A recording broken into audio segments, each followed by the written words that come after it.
Alors, moi je m'appelle Julien, alias Sticmac, j'ai 22 ans et ici je suis développeur. J'ai une formation d'ingénieur informatique, c'est-à-dire c'est quelque chose d'assez généraliste, pas seulement jeux vidéo, et clairement pas jeux vidéo en fait, pas centré là-dessus, même si au final c'est ce que j'aimerais faire plus tard pour mêler le côté créatif au côté scientifique. Alors là, au moment où on fait cette jam, je suis en stage. En stage, c'est chez une entreprise qui m'a embauché pour faire de la VR. Euh, En fait, il faut que je fasse une simulation de conduite en réalité virtuelle.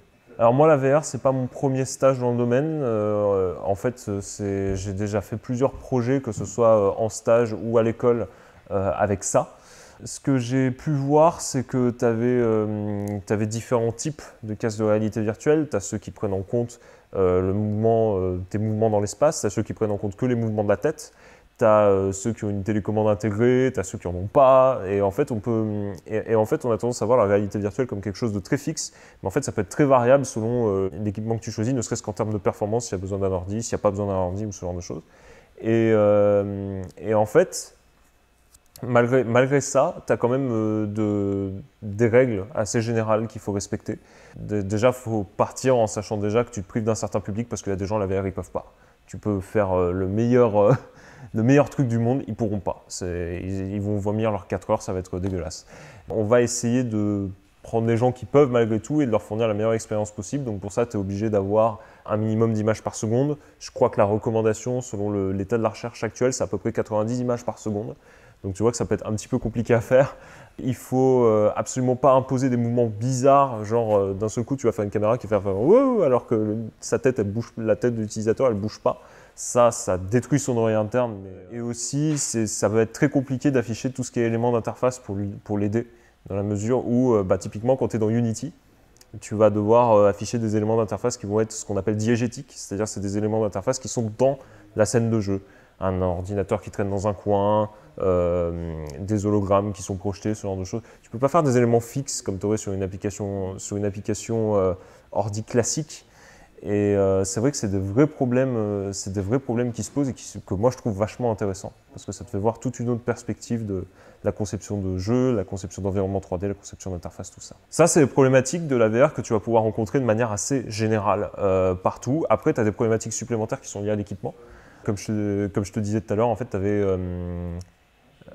tu as des casques qui vont avoir besoin qui sont autonomes, donc ils n'ont pas besoin d'un ordinateur. Par exemple, tu as le Samsung Gear VR qui a besoin d'un téléphone embarqué, c'est un Samsung Galaxy qui est dedans. Et tu as d'autres casques comme l'Oculus Rift ou le HTC Vive qui, eux, sont dépendants d'un PC auquel il faut les brancher et c'est le PC qui va faire tout le calcul de ce qui va être affiché dans le casque. Ça implique plein de choses différentes, notamment tu es assez limité à partir du moment où tu as un casque qui est autonome parce qu'il a beaucoup moins de puissance de calcul. Donc on peut calculer moins de choses, notamment tu ne peux pas détecter des mouvements dans l'espace de l'utilisateur. C'est très compliqué à mettre en place ça. Ça va être compliqué aussi d'avoir une manette qu'on va pouvoir vraiment déplacer dans l'espace. Généralement les manettes de ces casques-là, c'est juste, tu vas juste pouvoir les bouger en rotation. Alors que quand tu as un casque comme l'Oculus Rift ou le HTC Vive qui va être branché à l'ordinateur, là, tu vas pouvoir avoir beaucoup plus de puissance de calcul, tu vas pouvoir justement faire tout ça, détecter les mouvements d'utilisateur dans l'espace, avoir des manettes qui puissent avoir même plusieurs manettes qui peuvent se contrôler comme tu veux avec toute la gestuelle. Et en fait, moi, je trouve que c'est des problématiques qui sont intéressantes parce que finalement, tu vas pouvoir avoir des casques où tu vas pouvoir faire certaines choses et des casques où tu vas pouvoir faire d'autres choses.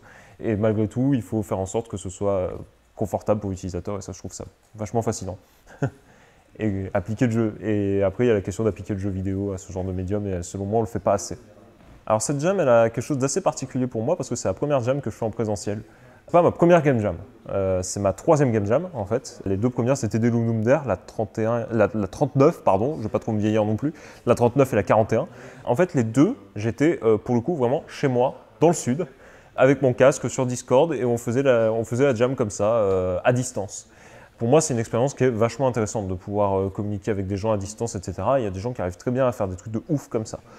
Là, du coup, en fait, quand je cherchais justement une équipe pour faire cette jam, là, la LD44, t'étais venu me proposer de la faire et donc il fallait que je vienne en présentiel sur Paris. qui me sort complètement de ma zone de confort, moi, parce que Paris, j'étais venu une fois dans ma vie. Et en fait, je trouve que c'est une expérience qui est vachement, qui est très humaine, qui est très sympa. Et c'est un peu ce que j'attends de cette jam aussi, de voir comment ça se passe quand tu te retrouves avec énormément de personnes au même endroit pour faire un jeu et d'avoir la communication qui va être directe comme ça, sur un même lieu physique finalement, quoi. Et aussi de rencontrer des gens, forcément. Le seul retour que j'en ai finalement, c'est que tu peux avoir une formation beaucoup plus spécialisée dans le jeu vidéo que ce que tu peux faire par exemple, comme moi j'ai fait en école d'ingé.